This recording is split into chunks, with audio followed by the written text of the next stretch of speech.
चलो अब हम आगे के 5 ईयर प्लान्स को देखते हैं। 3 एनुअल प्लान लॉन्च करे गए थे। फोर्थ 5 ईयर प्लान की जगह जो होना था, मतलब टाइम पर जो स्टार्ट हो जाना चाहिए था वो नहीं हो पाया, तो उसकी जगह 3 एनुअल प्लान लॉन्च करे गए। ठीक है। और ये क्यों करे गए? हमारा प्लान जो था वो ख़राब क्यों हो गया? 5 ईयर प्लान अगला, जो कि स्केड्यूल टाइम पर स्टार्ट हो जाना चाहिए था 1966 के बाद, because of war with Pakistan and China. हालांकि जो ड्राफ्ट था फोर्थ 5 ईयर प्लान का वो रेडी था, लेकिन इसकी जगह पर एक एनुअल प्लान करा गया and it was formulated for the next 3 years. क्योंकि हमारे फाइनेंशियल कंडीशंस जो थी काफ़ी ख़राब थी, फाइनेंशियल क्राइसिस से भारत जो था वो जूझ रहा था, तो इसकी वजह से हमारे पास इतने रिसोर्सेज नहीं थे कि हम पूरा 5 साल के लिए सब कुछ प्लान कर सके। तो हमने देखा एक एक साल के टारगेट बना लेते हैं, वो फुलफिल होते चलेंगे, तो अपनी सिचुएशन कंडीशन के हिसाब से देख लेंगे। ये जो 3 साल का जो पीरियड था इसको बोला गया प्लान हॉलीडे क्रिटिक्स के द्वारा।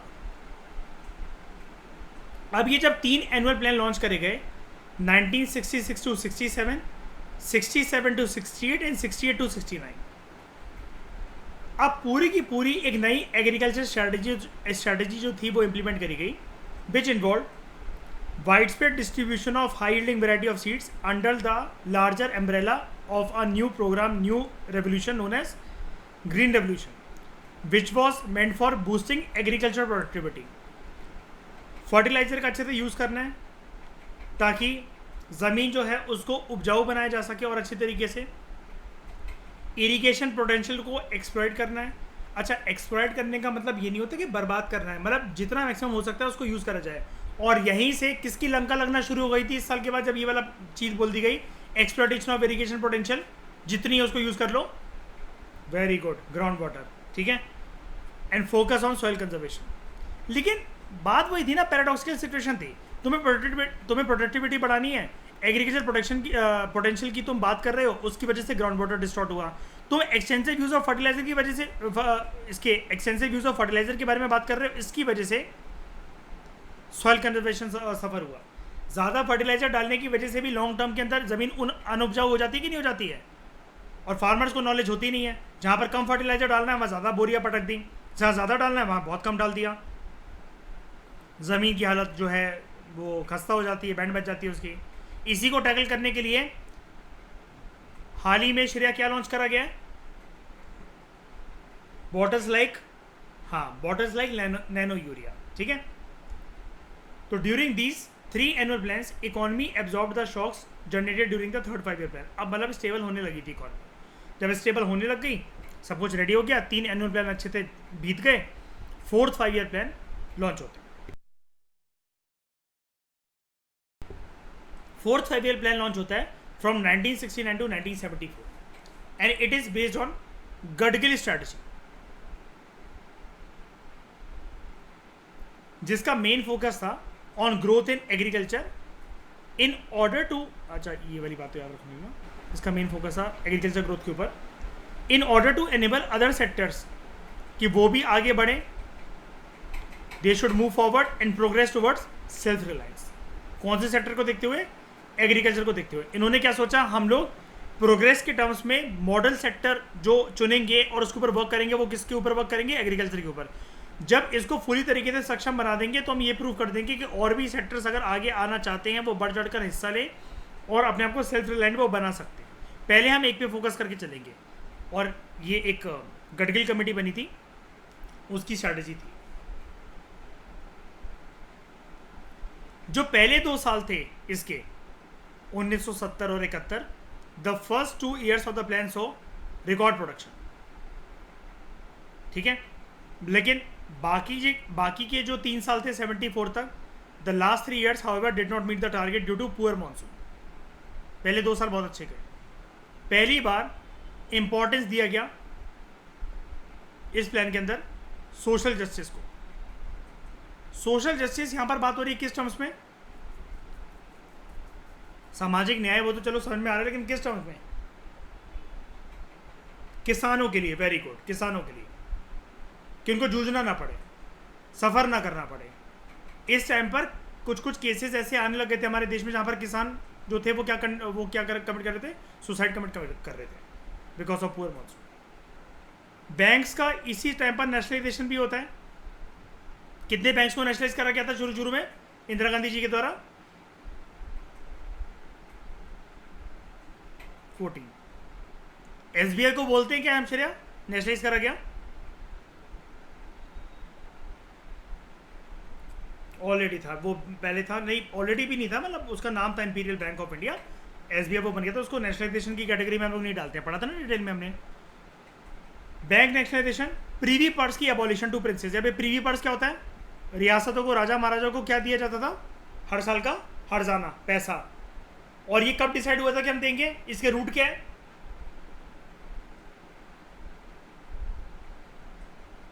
Instrument of accession. Accession Mayur, succession नहीं, हाँ एक्सेशन, ठीक है, कुछ भी एग्रीमेंट का दस्तूर बदल के रख दो।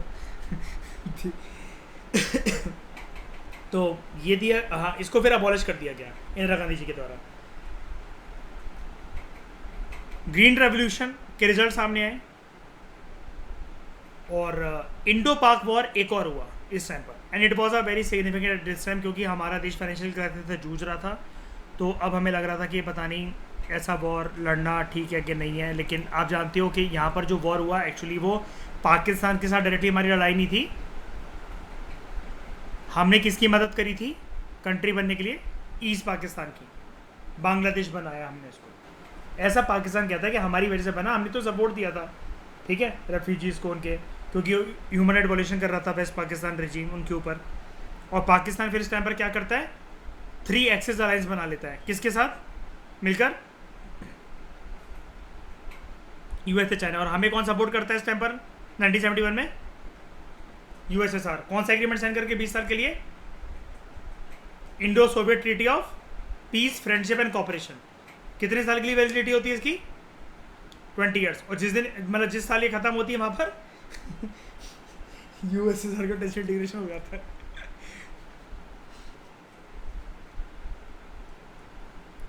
Family planning was another important prospect of this plan. Indira Gandhi ji ने कहा, बच्चों ये वो वाली फैमिली प्लानिंग नहीं है जो तुम्हें प्यार से करने को बोली गई थी 1952 में, हम दो हमारे दो। यहाँ पर अगर हम दो हमारे दो की आपने अगर रणनीति नहीं अपनाई तो इन्होंने एक टर्म यूज करा,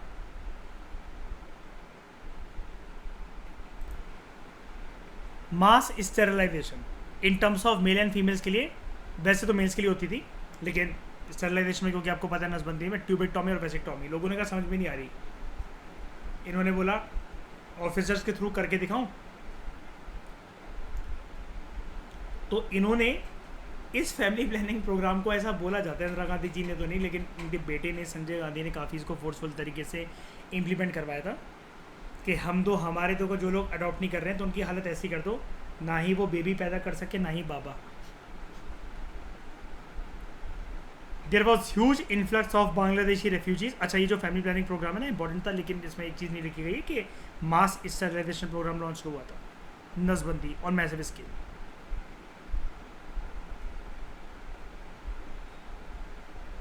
सरकारी अफसर भी छोटे लेवल पे जो काम करते थे वो भी छुपे छुपे घूमते रहते।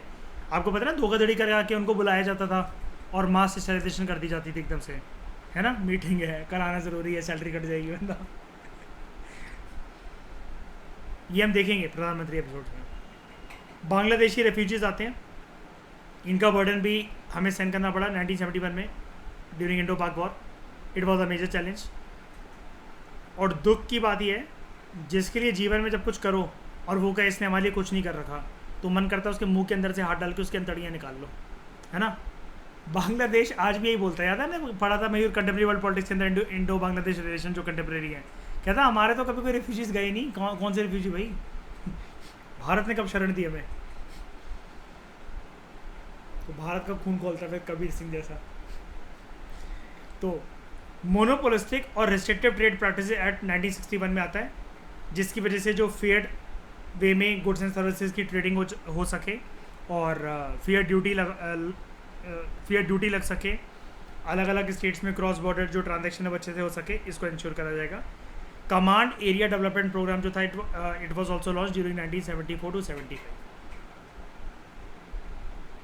अब बात करते हैं 5th 5 ईयर प्लान की। अच्छा हाँ, एक इंपॉर्टेंट चीज़, सॉरी, टारगेटेड ग्रोथ थी 5.7%, एक्चुअल ग्रोथ मिली 3.3%।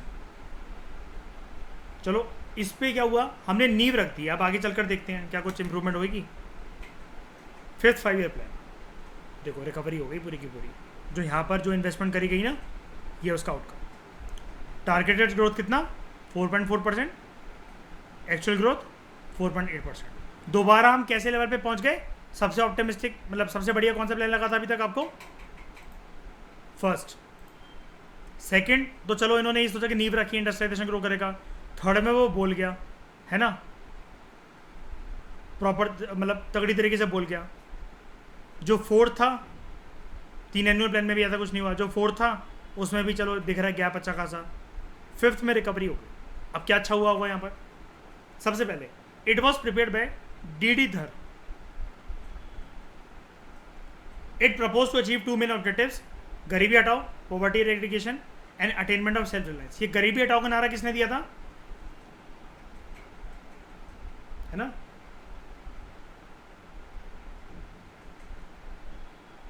जब इन्होंने ये नारा दिया ना मयूर, गरीबी हटाओ, इंदिरा गांधी जी ने, तो अपोजिशन पार्टी जब इलेक्शन कंटेस्ट कर रहे थे तो वो एक नारा दे देते हैं इनको रिमूव करने के लिए, इन्हीं की बात को मतलब एक टॉन्ट मारने के लिए, हाँ, इंदिरा हटाओ देश बचाओ। पढ़ा था ना ने पोस्ट इंडिपेंडेंस में। तो following programmes for launched, minimum needs programme, ताकि सर्टेन बेसिक मिनिमम नीड जो हैं वो लोगों को प्रोवाइड करी जा सके, और उसके साथ ही basic minimum living standards like food, clothing, housing. उसके बाद एंटी पॉवर्टी प्रोग्राम यहाँ पर लॉन्च करेंगे। एक तो 20 point programme was adopted in 1975 with the objective of improving the quality of life of people, specially BPL families. ये BPL कौन होती है, बिलो पॉवर्टी लाइन। याद है इन्फ्लेशन वाले चैप्टर के अंदर मैंने, सॉरी पॉवर्टी वाले चैप्टर के अंदर बहुत अच्छे से करवा रखा है इसको मैंने, एपीएल बीपीएल, ठीक है। की इंस्ट्रूमेंट्स पर हमें हाई ग्रोथ रेट अटेन करनी है, इसका मकसद ये था इस प्लानिंग पीरियड के टाइम पर। There should be better distribution of income so as to bridge the gap between the rich and the poor, and there should be significant growth in the domestic rate of savings. हमारे देश में मतलब एक प्रकार से जो reserves हैं वो बढ़ जाए, और ये कहाँ जाएंगे, कंसोलिडेटेड फंड ऑफ इंडिया के पास भी पैसा हो बजट वगैरह अच्छे से लाने के लिए, और आरबीआई के पास भी पैसा पड़ रखा हो। याद है वो आरबीआई अपना एक मिनिमम एक रिजर्व मेंटेन करके रखता है इतना गोल्ड और उसका सिल्वर का, याद है श्रेया, सिक्योरिटीज़ का। तो यही है डोमेस्टिक रेट ऑफ सेविंग। अब यहाँ पर क्या हुआ, सब कुछ बढ़िया चल रहा था, ये 1974 से 79 तक है। 75 में इमरजेंसी डिक्लेयर होती है। इमरजेंसी की एग्जैक्ट डेट क्या थी, कितनी तारीख और कौन सा महीना, 25 जून, ठीक है, 1975। As emergency was declared, the plan was terminated and rolling plan एक इंट्रोड्यूस करा गया, ठीक है, 1978 से लेकर 83 तक का। अब यहाँ पर ऐसा बोल दिया गया कि इमरजेंसी जो है वो चलने वाली है, तो हम आगे चलकर इतने इतने टाइम में ये वाला जो ऑब्जेक्टिव हमें इस प्लान में जो कंप्लीट करना था हम उसको 78 से 83 में कंप्लीट कर देंगे। And it was introduce by the new Janata government in 1978। लेकिन रोलिंग प्लान भी अबेंडेंट हो गया, ठीक है, सरकार गिर गई थी, कंप्लीट नहीं कर पाए थे ना जनता पार्टी अपना कार्यकाल। ऑपोजिशन पार्टी को क्या कहते थे, इट वाज अ खिचड़ी सरकार। Congress government treated 1978 to 79 as part of the original 4th 5 year plan, and 79 to 80 वाला जो टाइम था as a separate annual plan. इस टाइम पर desert development programme was also launch as a centrally sponsored scheme in 1977 to 70। उसके बाद 6th 5 year plan 1980 to 85। ये तो पता लग गई ना, टारगेटेड ग्रोथ अच्छी थी इसकी। बस पूरा कंप्लीट नहीं हो सका था, एंड में थोड़ा सा कुछ पार्ट इसका। टारगेटेड ग्रोथ थी 5.2%, एक्चुअल ग्रोथ 5.66%, ये भी अच्छा है। Focus was laid on increasing national income, modernisation technology, ensuring continuous decrease in poverty and बेरोजगारी। Plan was adopted with the slogan again, गरीबी हटाओ, to elevate poverty with more targeted approach। अब industrialisation से shift हटकर आ गया था towards infrastructure development. कुछ programme जो थे रोजगार को जनरेट करने के लिए वो लॉन्च करेगा यहाँ पर, national rural employment programme, integrated rural development programme, village and small industry development programme. सबसे ज़्यादा एनर्जी सेक्टर में फाइनेंशियल एलोकेशन यहाँ पर हुई थी, मतलब फाइनेंशियल एलोकेशन जो करी गई, जो पैसा जो दिया गया बजट के तौर पर 5 साल के तौर पर डेवलपमेंट के लिए, सबसे ज़्यादा दिया गया वो एनर्जी सेक्टर को इस टाइम पर। नाबार्ड इस प्लान पीरियड में इस्टेब्लिश हुआ था। National bank for agriculture and rural development, Exim bank, export import bank of India was establish in 1982 under export import bank of India 1981। ठीक है, उसके बाद 7 5-year plan 1985 to 1990। Targeted growth थी 5%, actual growth 6.1%। Focus रखा गया इस plan पे rapid growth and food grain production, employment opportunities को बढ़ाना है, ठीक है, एंड प्रोडक्टिविटी को, इकोनॉमिक प्रोडक्टिविटी को सुनिश्चित करना है with in the framework of planning. Long term physical policy start करी गई यहाँ पर, यानी कि सरकार कैसे पैसा खर्च करेगी, कैसे संभालेगी देश को, ठीक है। एक 3 साल की एक्सपोर्ट इम्पोर्ट पॉलिसी भी जो थी वो अनाउंस करी गई। कॉन्फिडेंस ऐसे आया बिकॉज इससे पहले एक्सपोर्ट इम्पोर्ट बैंक जो था वो स्टैब्लिश हो चुका था, ठीक है। It was announce for the first time. The plan was also termed as infrastructure plan. Import substitution strategy को ज़्यादा इंपॉर्टेंस दिया गया and economy began its journey towards gradual liberalisation, ठीक है। धीरे धीरे करके कि हम लिबर्टी दे रहे प्राइवेट सेक्टर को, लेकिन इतनी ज़्यादा भी नहीं थी।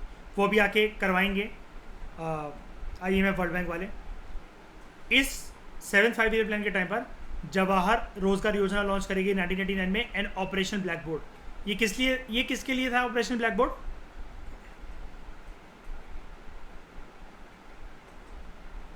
किसके लिए, कौन से सेक्टर के लिए? एजुकेशन।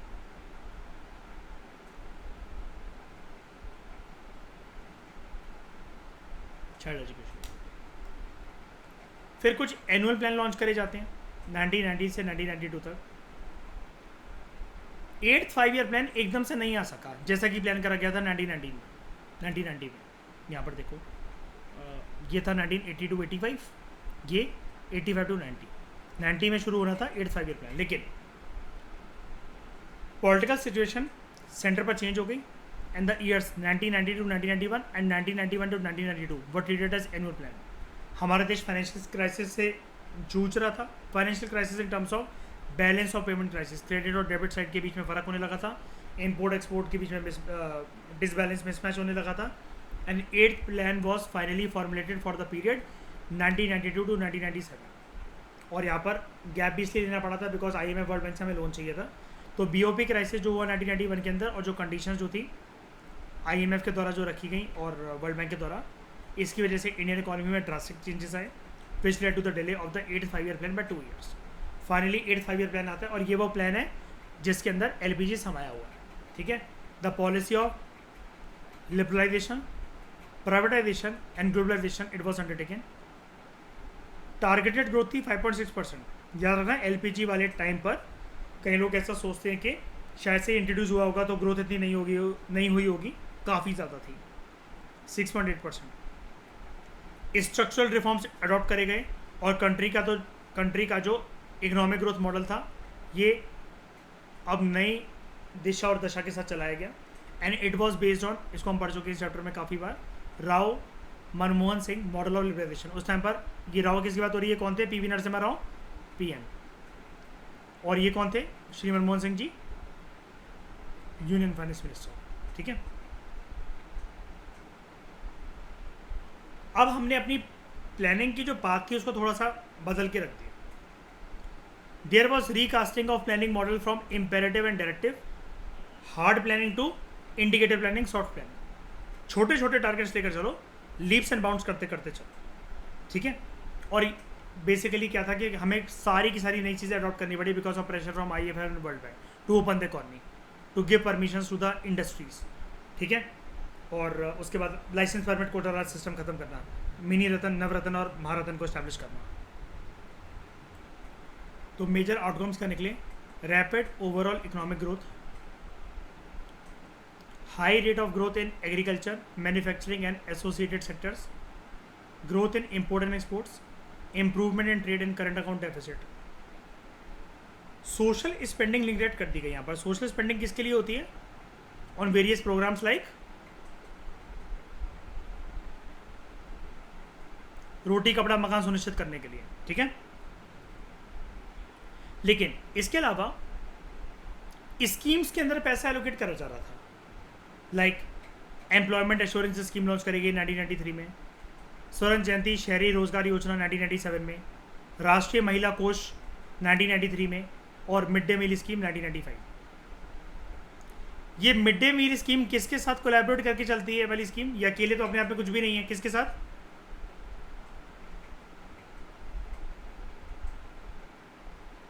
अरे यार किसके साथ? गवर्नमेंट स्कूल नहीं,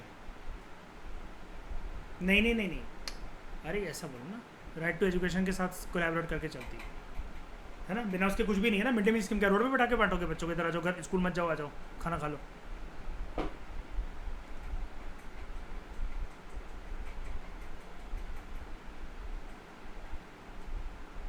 उसके बाद 9th 5-year plan, it was developed in the context of 4 important dimensions. यहाँ पर पता लगा लेना, ये मैं आपको बता रहा हूँ कि टारगेटेड ग्रोथ थी 5.6% 8th 5-year प्लान में LPG के टाइम पर रिफॉर्म्स के बाद, और एक्चुअल ग्रोथ मिली 6.8%, रिमार्केबल ग्रोथ। अब 9th 5-year प्लान में क्या होगा? 9th 5-year प्लान में जो कि इंट्रोड्यूस करा गया 1997 टू 2002 तक, टारगेटेड ग्रोथ थी 6.5%, मिली कितनी? सिर्फ 5.35%। It was developed in the context of 4 important dimensions. Quality of life को इंप्रूव करना है, प्रोडक्टिव एम्प्लॉयमेंट को जनरेट करना है, सिर्फ लोगों को रोजगार देना काम नहीं है, उनकी प्रोडक्टिविटी, उनकी स्किल डेवलपमेंट के ऊपर भी काम करना है। इसको कहते हैं productive employment. When employment also focuses on skill development, तब वो बनती है प्रोडक्टिव एम्प्लॉयमेंट अपॉर्चुनिटी। कि पर्सन यहाँ से काम सीखने के बाद, करने के बाद कहीं पर भी जा रहा है तो दूसरे सेक्टर में भी काम मिल जाए उसको, दूसरे शहरों में भी काम मिल जाए उसको। Regional balance in terms of development and self reliance. Priority दी गई एग्रीकल्चर को भी और रूरल डेवलपमेंट को भी। इसको फुलफिल करने के लिए कुछ योजनाएं आती हैं। स्वर्ण जयंती ग्राम स्वरोजगार योजना 1999 में लॉन्च करा जाता है इसको। प्रधानमंत्री ग्राम सड़क योजना 2000 में, साल 2000 में लॉन्च करा जाता है इसको, जिसके तहत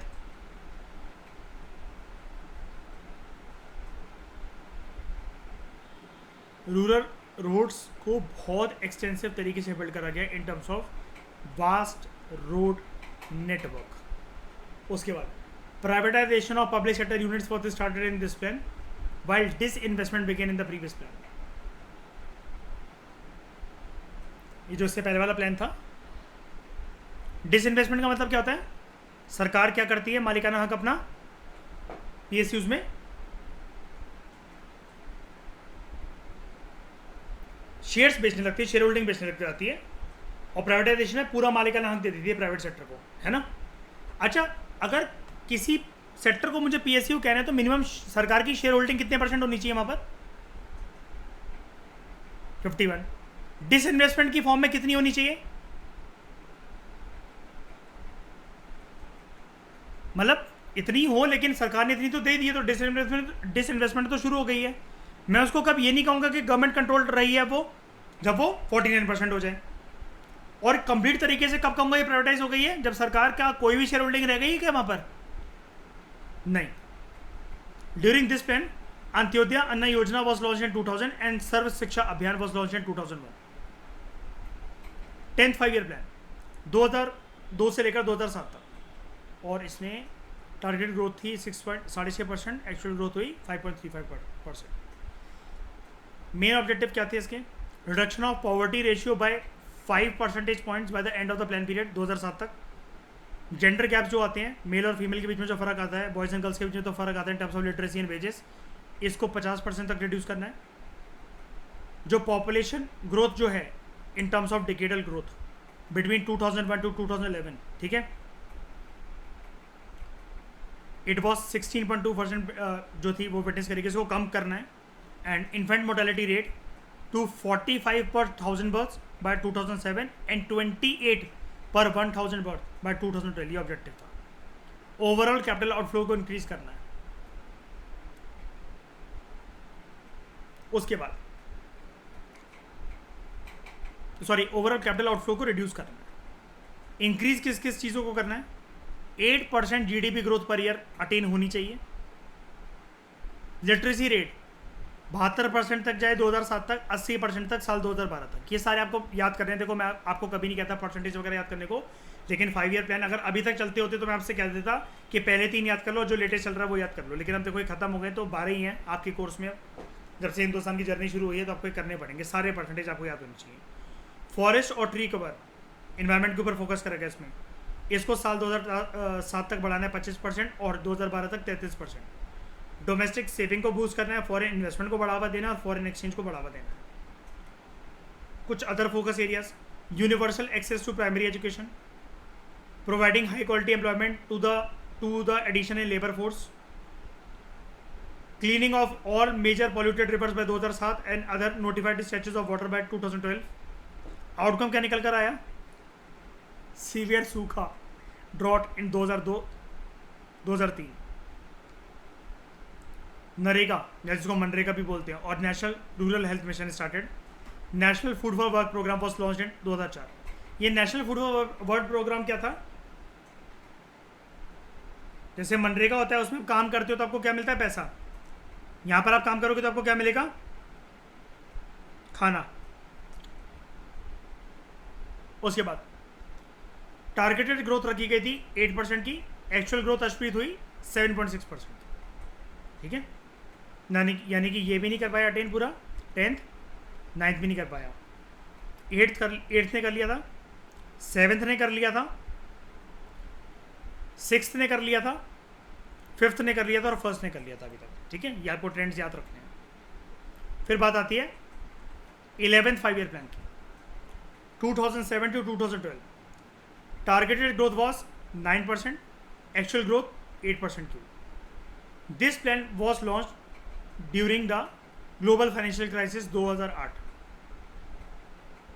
लेमन एंड ब्रदर्स करके कंपनी थी, वो कोलैप्स हो गई थी, जिसकी वजह से फाइनेंशियल शॉक आ गया था ग्लोबल इकोनॉमी के अंदर एंड दुनिया की वेरियस स्टॉक मार्केट्स कोलैप्स हो गई थी, specially American stock market. Nasdaq याद है श्रेया? मैंने आपको बताया था। भारत बचा था इससे कि नहीं बचा था? बताओ। भारत की बैंकिंग सेक्टर के ऊपर, स्टॉक मार्केट के ऊपर कुछ फर्क आया था? बच गया था।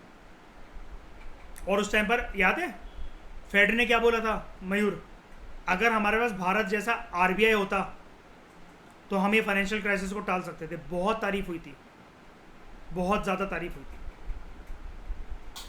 और ऊपर से यही तो बात है ना, सब लोग देखो, जो चीज़ मार्केटिंग, जिस चीज़ की मार्केटिंग होती है वो ट्रेंड गूंजता रहता है।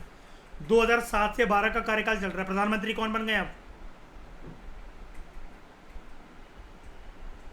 श्री मनमोहन सिंह जी। कौन है वो? उनसे बड़ा इकोनॉमिस्ट कोई नहीं हुआ आज तक हिंदुस्तान की धरती पर। संभाल लिया उन्होंने, ठीक है, उनकी इंस्ट्रक्शन की बेसिस पर बच गया।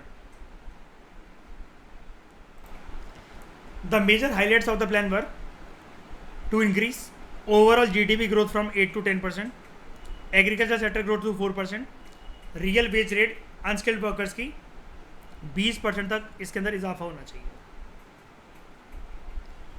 लिटरेसी रेट जो था ये बोला गया, ये इंक्रीज होना चाहिए for persons of age 7 years and above to 85%। Sex ratio for age group of 0 to 6 years ये होना चाहिए 935। By 2011 to 12 and 950 by 2016 to 17। सबसे बेस्ट सेक्स रेशियो किसका है, कौन से राज्य का? केरला। वहाँ पर कौन ज़्यादा है? फीमेल्स, ठीक है। फॉरेस्ट कवरेज को बढ़ाना है 5% तक and energy efficiency by 20% points within 2016 to 17। Reduce किसको करना है? Drop out rate of childrens from elementary school from 52.2% in 2003 to 4 to 20%। Drop out rate को मतलब जो बच्चे स्कूल नहीं जाते या फिर कंप्लीट नहीं कर पाते अपनी एजुकेशन वगैरह जिस भी क्लासेस था उसको कम करना। टोटल फर्टिलिटी रेट इसको हमें लेकर आना है 2.1% तक। Infant mortality rate 228। Malnutrition among children, कुपोषण जिसको कहते हैं, children aged 0 to 3 years to half of its present level. Anaemia among girls and women by 50%। Anaemia क्या होता है, किसकी कमी? और ऐड आता है ना इसके लिए कि आप सरकारी उसमें जाते हो जब अस्पतालों में, तो आपको क्या मिलता है, कौन सी गोलियां खाने के लिए? आयरन की गोलियां। आप क्या कह रहे हो मयूर? हॉर्लिक्स? अच्छा हाँ ठीक है। हाँ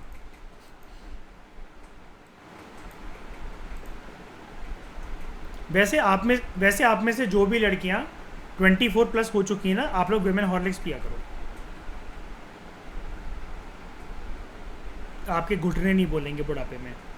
मतलब कुछ ना कुछ चीज़ आपको प्रोटीन चाहिए। आप प्रोटीन एक्स भी पी सकते हो, लेकिन प्रोटीन एक्स कंज्यूम करने के लिए और उसको डाइजेस्ट करने के लिए बहुत ज़्यादा मेहनत करनी पड़ती है, पसीना बहाना पड़ता है। अभी आपके पास इतना टाइम हो चाहे ना हो, लेकिन विमेन हॉर्लिक्स आप लोग पिया करो। आप में से जो भी लड़कियां 24 से 25 साल की हो या उससे बड़ी हो।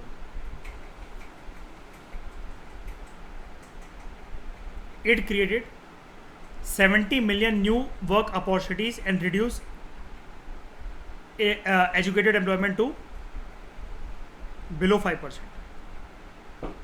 For the first time ever, 30.2% of the total outlay was kept for the social service sector. याद है? यहां पर तो निगलेक्ट ही कर दिया गया था।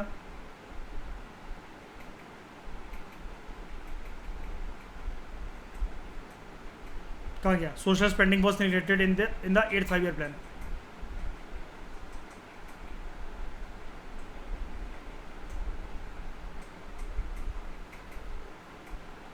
उसके बाद एंश्योर डैट एटलीस्ट 33% जो डायरेक्ट और इनडायरेक्ट बेनिफिशरीज हैं सभी गवर्नमेंट स्कीम्स के, वो विमेन और गर्ल चिल्ड्रन होनी चाहिए। ऑल वेदर रोड कनेक्टिविटी, ये ऑल वेदर रोड कनेक्टिविटी क्या होती है? ऑल वेदर का मतलब क्या होता है? बहुत अच्छी डामर वाली सड़कें बनाई, बारिश हुई, आप उस रोड से गुजरे, माइन खुद रखी है वहाँ पर, धंस गई ज़मीन अंदर, ठीक है? तो वो अच्छी रोड नहीं थी। यानी कि रोड कैसी भी हो टिकी रहनी चाहिए, मतलब सॉरी मौसम कैसा भी हो रोड टिकी रहनी चाहिए। तो ensuring all weather road connectivity to habitations with population 1000 and above, जहाँ पर जनसंख्या 1000 उससे ज़्यादा रह रही हो, वहाँ पर ऑल वेदर रोड कनेक्टिविटी आनी चाहिए by the end of the year 2009। And connect every village to telephone by 2007 and provide broadband connectivity to all the villages by 2012। इसके लिए कौन से उसने काम करा था, नवरत्न और महारत्न ने? MTNL, BSNL, ठीक है? उसके बाद attaining WHO standards for air quality in all major cities by 2011 to 12। जो थीम था 11th 5-year प्लान का वो था towards faster and more inclusive growth. अब क्या होता है,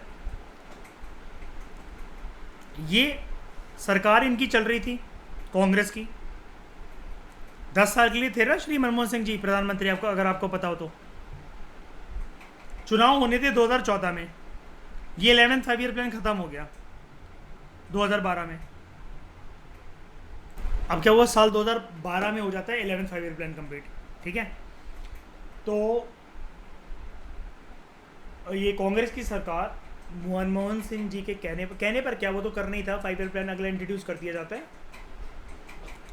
मयूर यहाँ कोई ताक लगाए बैठा था, कोई बात नहीं, एक बार हमारी सरकार बनने दो।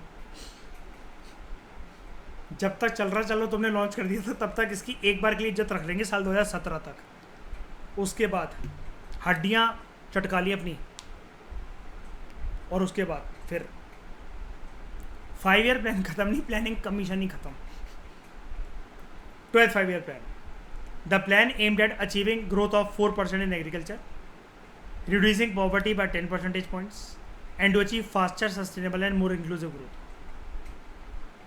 जो थीम था इस प्लान का, it was towards faster, more inclusive and sustainable growth. ठीक है, टारगेटेड ग्रोथ जो थी वो थी 8.2%, actual growth 6.9%।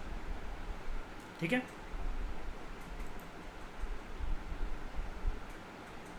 Twelfth plan was the last plan of the planning commission. 2015 में NITI Aayog was set up to replace the planning commission, जिसके बारे में हम पढ़ेंगे आगे। तो इस डिस्कशन में दोस्तों फिलहाल इतना ही। Thank you very much for discussion. अब नीति आयोग और क्या अचीवमेंट्स और क्रिटिसिज्म थे 5 ईयर प्लान्स के, उसको हम देखेंगे। और नीति आयोग क्यों बना, ऑब्वियसली बात है क्रिटिसाइज करना ज़रूरी था। क्रिटिसिज्म ज़्यादा ही बोले होंगे मोदी सरकार ने, तभी वो लोग नीति आयोग को इस्टेब्लिश करते हैं। क्या कमियाँ थी, क्या क्यों प्लान अच्छे से इम्प्लीमेंट नहीं होते थे, राज्यों को यहाँ पर उसके डिस्कशन के लिए रखा जाता था कि नहीं रखा जाता था, बहुत सारे पैरामीटर्स मतलब इन सब बातों के, और उसको हम देखेंगे next lecture. Thank you very much.